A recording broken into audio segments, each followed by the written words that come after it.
नमस्कार, हम प्रतिमा चौधरी। दोपहर 3 बजे के भोजपुरी समाचार में स्वागत बा। सबसे पहले प्रमुख समाचार।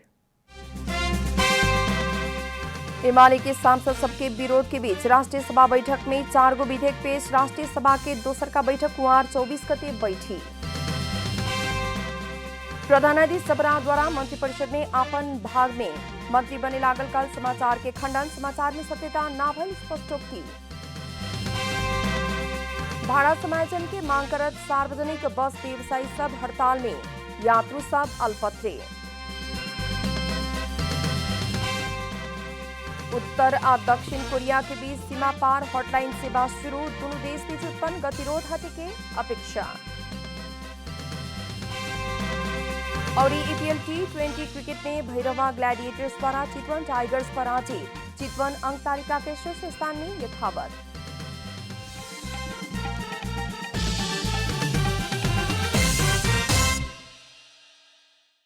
अब पूरा समाचार। राष्ट्रीय सभा द्वारा प्रमुख प्रतिपक्षी दल नेकपा एमाले के अवरोध के बीच 4 गो विधेयक दफावार छलफल खातिर समिति में बिठावल गइल बा। प्रधानमंत्री शेरबहादुर देवा के तरफ से कानून, न्याय तथा संसदीय मामला मंत्री ज्ञानेंद्र बहादुर कार्की से प्रस्तुत कल गेल खाद्य स्वच्छता तथा गुणस्तर विधेयक 2077, सार्वजनिक सेवा प्रसारण विधेयक 2077, अभिलेख संरक्षण पहिल का संशोधन विधेयक 2077 और संरक्षण मुद्रण संबंधी विधेयक 2077 के दफावार छलफल खातिर विधायन व्यवस्थापन समिति में भेजावल जाओ कहत प्रस्ताव के बैठक स्वीकृत कैले बा। बैठक में महालेखा परीक्षक के 58वां वार्षिक प्रतिवेदन 2078 भी टेबल भइल बा। आज की बैठक में राष्ट्रीय सभा सदस्य पार्वती रावल सरकार गैर कानूनी रूप में चलल प्रमुख प्रतिपक्षी दल के साथ संवाद करे के ना चाहल और इस सभामुख के व्यवहार गैर संवैधानिक और दलीय स्वार्थ केंद्रित भइल कारण एमाले के विरोध जारी रहे के बताउनी हाँ। जारी रहेको कुरा पनि म जानकारी गराउँछु। सम्मान्य अध्यक्ष महोदय, यही अवस्थामा हाम्रो दलको विरोध जारी रहेको कुरा म जानकारी गराउन चाहन्छु। ओहिलेखा बैठक में बोलत सांसद डॉक्टर खिमलाल देवकोटा 1 महीना से संसद में एमाले के अवरोध के कारण बोले ना मिलल कहत सांसद सबके मानवाधिकार हनन भइल बताउनी हा। सभामुख प्रति अपमानजनक और आपत्तिजनक शब्द सब प्रयोग हो रहल कहत उहाँ के नियमापत्ति भी जनौनी हा। सांसदहरूलाई सम्मानीय सभामुख र अध्यक्षप्रति यस्ता शब्दहरू प्रयोग गर्न बन्देज लगाइएको छ। सभामुखलाई नेताको आदेश पालक, तल्लो दर्जाको कार्यकर्ता जस्ता अमर्यादित शब्दहरू प्रयोग भएका छन्। म यसको घोर भर्त्सना गर्छु। सांसद देवकोटा अदालत में विचाराधीन विषय में बहस करे ना मिले के और सभामुख के निर्णय में प्रवेश करे ना मिले के संवैधानिक आ कानूनी व्यवस्था होते हुए भी संविधान आ कानून के अपमान होके किस्म से प्रतिनिधि सभा और राष्ट्रीय सभा में काम सब हो रहा कहत ओकर भत्सना कैले बानी। राष्ट्रीय सभा के दोसर का बैठक आसीन 24 गते इतवार के दोपहर 2 बजे बैठके जनावल गइल बा। नेपाली कांग्रेस के नेता प्रकाश मान सिंह महाधिवेशन की प्रक्रिया शुरू हो चुकला पर भी क्रियाशील सदस्यता के निष्कर्ष लगावे ना सकल विडंबना भइल बताउले बानी। सोमवार की नेपाली कांग्रेस काठमाडौँ महानगर पालिका के नेतृत्व चयन के बाद पदाधिकारी सबके बधाई देत नेता प्रकाश मान सिंह महाधिवेशन की प्रक्रिया शुरू हो चुकला पर भी अभी भी कुछ जिला में क्रियाशील सदस्यता के निष्कर्ष लगावे के बाकी रहल विडंबना भइल बतौले बानी। नेता सिंह पार्टी के केंद्रीय सभापति तथा प्रधानमंत्री शेरबहादुर देवा के गृहनगर में जिला कार्य समिति के निर्णय के लतियात एकलौटी निर्णय भइल कहत डेमोक्रेटिक पार्टी नेपाली कांग्रेस में अनडेमोक्रेटिक गतिविधि होके लागल भी बतौले बानी।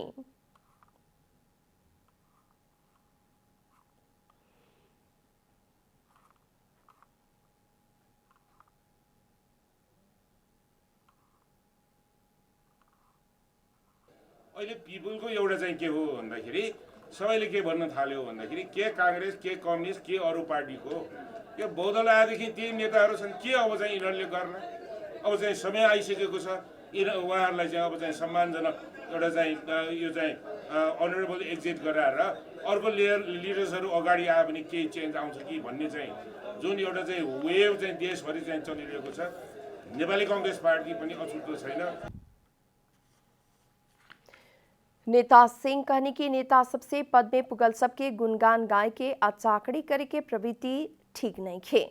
वहां के 13वां महाधिवेशन के बाद पार्टी में भयल कमी कमजोरी के 14वां महाधिवेशन के बाद सुधार करे के प्रतिबद्धता भी जनौले बानी।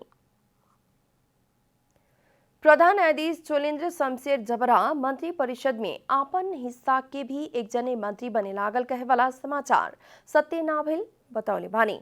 सर्वोच्च बार एसोसिएशन के पदाधिकारी संघ के भेंट में प्रधान न्यायाधीश जबरा मंत्री परिषद में आपन भाग से भी एक जने मंत्री बने लागल कहे वाला समाचार के बाद सत्य ना भइल कहत ओकर खंडन कैनी हा। प्रधान न्यायाधीश जबरा ओके जोक भइल बतौले बानी। बार के सदस्य लोग से मंत्रालय भागबंडा के बारे में प्रधान न्यायाधीश के भी जोड़ के आयल समाचार सबके बारे में पूछल और ओ बारे में विज्ञप्ति मार्फत स्पष्ट करे के बतावल उहाँ के जानकारी देहने। नेपाली कांग्रेस के काठमाडौँ महानगरपालिका नगर सभापति में नील काजी शाक्य विजयी भइल बानी। इतवार के भइल मतदान में मतगणना में प्रकाशमान सिंह गगन थापा समूह के पैनल ही जीतल हा। नगर सभापति में निर्वाचित शाक्य के 786 मत मिलल। वहां के निकटतम प्रतिद्वंदी संस्थापन समूह के उम्मीदवार प्रगतिमान रंजीत के 329 मत प्राप्त भइल हा। उपसभापति में संत कुमार महर्जन और सुशीला ढकाल, सचिव में सुशन वैद्य और पुरुषोत्तम खकुरेल, वही लेखा सहसचिव में बिमला लामिछाने और अमृत मानंदर निर्वाचित भइल बानी। वही लेखा काठमाडौँ के चंद्रागिरी नगरपालिका के कांग्रेस सभापति में घनश्याम गिरी निर्वाचित भइल बानी। उपसभापति में इंद्रावती श्रेष्ठ और राजेंद्र विक्रम बानिया निर्वाचित भइल बानी। सचिव में राजेंद्र महर्जन और नवीन महर्जन और सहसचिव में जीवनगिरी आ भुवन श्रेष्ठ निर्वाचित भइल बानी। तो कोषाध्यक्ष में मंजे प्रकाश श्रेष्ठ चुनल बानी हा। भोजपुरी समाचार में आप छोड़ विश्राम।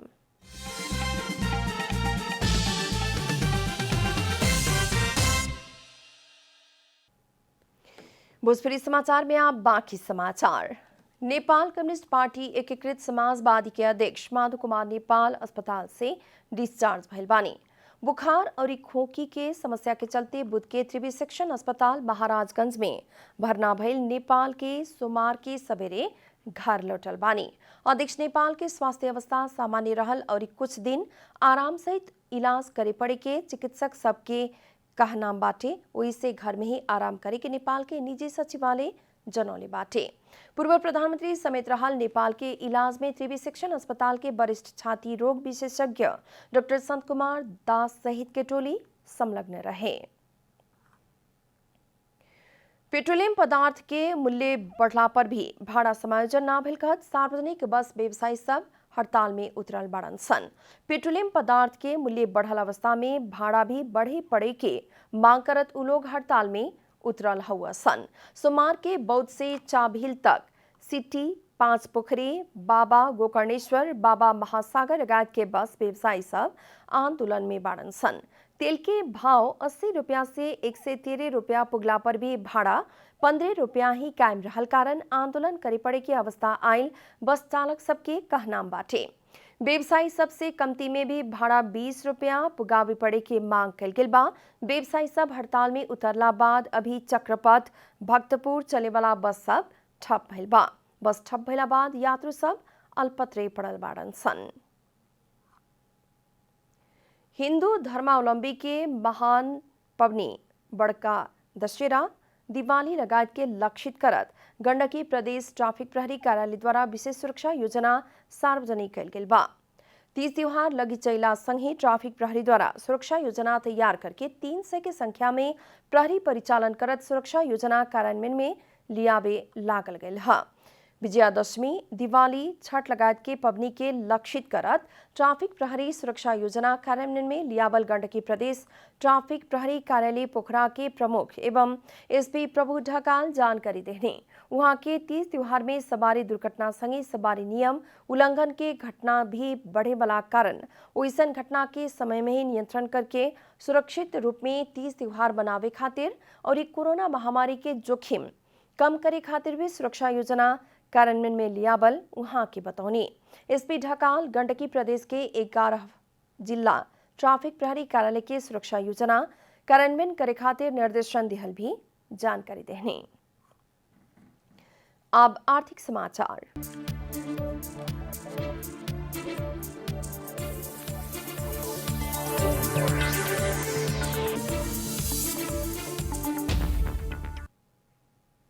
नेपाल फलामे छड़ उत्पादक संघ द्वारा लोहा के छड़ के भाव घटावे के जनावल गेल बा।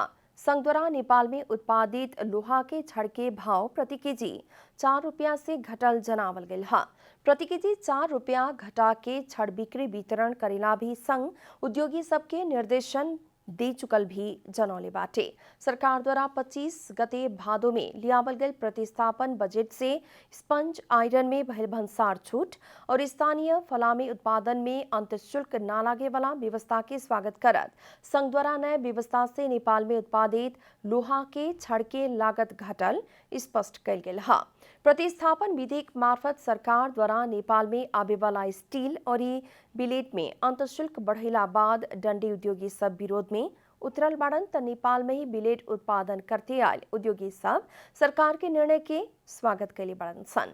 सरकार द्वारा प्रतिस्थापन विधेयक मार्फत नेपाल में आयात होखे वाला बिलेट में लागे वाला अंतःशुल्क प्रति टन 1650 रुपया से बढ़ा के 2500 रुपया बनावल गेल बा। भोजपुरी समाचार में फिर छोट विश्राम।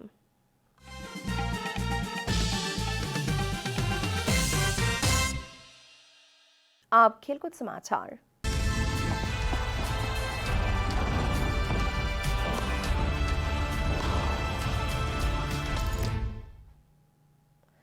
चौथा संस्करण के Everest premier league T20 cricket में भैरहवा ग्लैडिएटर्स द्वारा चितवन टाइगर्स के हरावल गेल बा। टीयू क्रिकेट मैदान में आज भयल खेल में भैरहवा चितौन के 6 विकेट से हरौले बाटे। चितौन से देहल 165 रन के लक्ष्य भैरहवा 17 ओवर 5 बल में सिर्फ 4 विकेट गंवा के पूरा कैले रहे। भैरहवा के जीत में प्रदीप ऐरी सर्वाधिक 72 रन के अर्धशतकीय इनिंग्स खेलन। उहाँ के 43 बल में 3 गो छक्का और 8 चौका प्रहार कैलन हा। टॉस जीत के पहले बैटिंग कैल चितवन निर्धारित 20 ओवर में 8 विकेट गंवावत 164 रन बनौले रहे। चितवन खातिर करीम जनत सर्वाधिक 35 रन के योगदान देहलन त मोहम्मद शहजाद 32 रन जोड़लन। शिकुगे प्रसन्ना 24 रन मारलन। कमल सिंह एरी 7 रन में अविजीत रहलन। जारी प्रतियोगिता में चितौन के ई पहिल का हार भैरहवा तीसर का जीत हासिल कैला खा। पिछला 4 खेल जीत के 8 अंक जोड़ल चितवन अंक तालिका के शीर्ष स्थान में यथावत बाटे। 3 जीत से 6 अंक जोड़ल भैरहवा दोसर का स्थान में बाटे। अंत में प्रमुख समाचार फिर एक बेर। हिमालय के सांसद सबके विरोध के बीच राष्ट्रीय सभा बैठक में 4 गो विधेयक पेश। राष्ट्रीय सभा के दूसर का बैठक कुवार 24 गते बैठी। प्रधान न्यायाधीश जबरा द्वारा मंत्रिपरिषद में आपन भाग से मंत्री बने लागल कहल समाचार के खंडन। समाचार में सत्यता ना भइल स्पष्टोक्ति। भाड़ा समायोजन के मांग करत सार्वजनिक बस व्यवसायी सब हड़ताल में, यात्रु सब अल्पत्रे। उत्तर और दक्षिण कोरिया के बीच सीमा पार हॉटलाइन सेवा शुरू। दोनों देश के बीच उत्पन्न गतिरोध हटी के आशा। और ईपीएल T20 क्रिकेट में भैरहवा ग्लैडिएटर्स द्वारा चितवन टाइगर्स पराजित। चितवन अंक तालिका के शीर्ष स्थान में यथावत।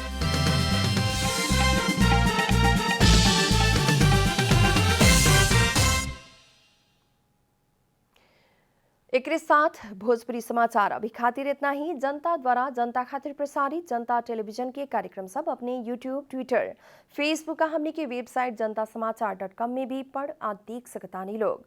सूचना में अपने के सहभागिता, समय में समाचार, हमने के प्रतिबद्धता। नमस्कार।